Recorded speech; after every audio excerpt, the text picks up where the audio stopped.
আমি গৈ আছোঁ ৰয়িং ষ্টন হিল আৰু আপোনালোকক দেখাই গৈ থাকিম। হেল্ল' এভৰিৱান, মই বৰষাই মোৰ অন্য এটা ভিডিঅ'লৈ সকলোকে স্বাগতম জনাইছোঁ। আৰু ভিডিঅ'টোৰ আৰম্ভণিতে আপোনালোকক জনালোৱে যে আমি ক'ত গৈছোঁ।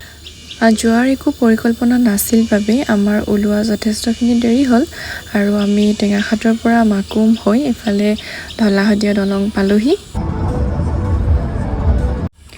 এইখিনিতে ৰ'ব লগা হ'ল পাছ বনাবৰ বাবে। পাছ বনাই মেলি আকৌ আমি আমাৰ যাত্ৰা আৰম্ভ কৰিলোঁ।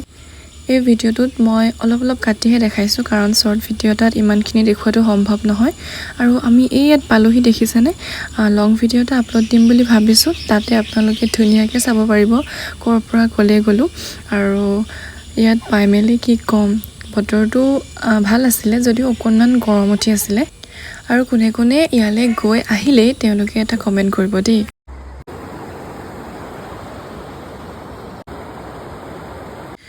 আমি যিহেতু ছানডে গৈছিলোঁ, সেই গতিকে বহুত বেছি ভিৰ আছিল।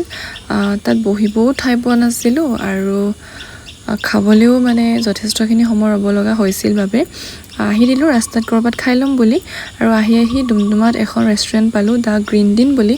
নামটো মোৰ ভুল হ'ব পাৰে, পাহৰিছোঁ যিহেতু।